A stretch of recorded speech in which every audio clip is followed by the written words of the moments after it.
4 వీక్స్లో complete చేయండి అనే విషయం మనం చూస్తూ ఉన్నాం. మరి 4 వారాల్లో కానిస్టేబుల్ నియామకాలకు సంబంధించిన విషయంలో నియామకాలపై సంబంధించిన విషయంలో పోలీస్ రిక్రూట్మెంట్ బోర్డుకి హైకోర్టు నిన్న ఉత్తర్వులు జారీ చేసింది. ఏది ఏమైనా కూడా 4 వారాల్లో తప్పకుండా కంప్లీట్ చేయాలి. మరి ఎన్ని రోజుల పాటు అసలు ఈ విషయానికి సంబంధించిన విషయంలో పోలీస్ కానిస్టేబుల్ నియామకాల ప్రాసెస్ను 4 వీక్స్లో కంప్లీట్ చేయాలని పోలీస్ రిక్రూట్మెంట్ బోర్డును హైకోర్టు ఆదేశించింది.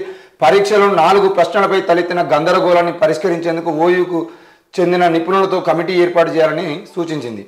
అయితే ఈ విషయంలో ఏం జరిగిందనంటే చాలామంది ఆ 4 ప్రశ్నలకు సంబంధించిన విషయంలో 4 ప్రశ్నలు అంటే ఇప్పుడు సెలెక్ట్ అయిన వాళ్ళు సెలెక్ట్ కాని వాళ్ళు ఎవరైతే ఉన్నారో వాళ్ళకు సంబంధించిన విషయంలో ఈ 4 ప్రశ్నల మార్కులు కలిపితే ఏం జరుగుతుంది అంటే సెలెక్ట్ అయిన ఉద్యోగస్తులకు సంబంధించిన విషయంలో ఎవరైనా ఆ ఉద్యోగాలు కోల్పోతారా అనే భ్రమలో కొంతమంది ఉన్నారు.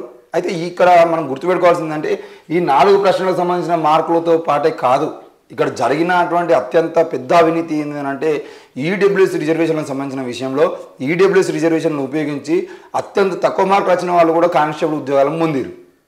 మరి వాళ్ళకు కాకుండా ఇప్పుడు కొత్తగా ఈ 4 మార్కులు కలపడం ద్వారా సెలెక్ట్ అయ్యే వాళ్ళ సంఖ్య పెరిగితే, ముఖ్యంగా ఎస్సీ ఎస్టీ బీసీల సంఖ్య పెరిగితే ఆ ఈడబ్ల్యూఎస్ రిజర్వేషన్ల కోటాలో ఎవరైతే ఉద్యోగాలు పొందిరో వాళ్ళకి సంబంధించిన విషయంలో కూడా ఒక నిర్ణయం తీసుకోవాల్సి వస్తుంది. కాబట్టి ఏది ఏమైనా దానికి సంబంధించిన విషయంలో కోర్టులో పెండింగ్లో పెట్టి దాన్ని ఎటు కాకుండా చేసేటువంటి ప్రయత్నం అయితే చేస్తున్నారు. మరి ఈడబ్ల్యూఎస్ రిజర్వేషన్లతో ఈరోజు ఎస్సీ ఎస్టీ రిజర్వేషన్లకు సంబంధించిన విషయంలో 100 మార్కులు వచ్చిన వాళ్ళకి ఉద్యోగం రాకపోయినా కూడా ఈడబ్ల్యూఎస్ రిజర్వేషన్తో 90 మార్కుల కన్నా తక్కువ వచ్చిన వాళ్ళకి ఉద్యోగాలు వచ్చినటువంటి పరిస్థితి ఈరోజు కానిస్టేబుల్ ఉద్యోగాలు కనబడింది. మరి అట్లాంటి నియామకాలు జరగడం అనేది ఇన్ని రోజుల పాటు రిజర్వేషన్లు వద్దే అన్నటువంటి వాళ్ళు ఈరోజు మొత్తానికే ఈడబ్ల్యూఎస్ రిజర్వేషన్లతో అత్యంత తక్కువ ఉద్యోగస్తులు అంటే తక్కువ మంది ఉన్న వాళ్ళు ఎక్కువ ఉద్యోగాలు కొట్టేటువంటి ప్రయత్నం చేశారు. మరి ఈరోజు ఆ ఈడబ్ల్యూఎస్ రిజర్వేషన్తో జరిగినటువంటి అన్యాయం మీద కూడా హైకోర్టు మాట్లాడితే బాగుంటుంది అనిపించి మేము కోరుతూ ఉన్నాం. ఏది ఏమైనా కూడా మరి 4 మార్కులు కలిపితే ఆ 4 మార్కులకు సంబంధించిన విషయంలో ఎవరు ఎక్కువగా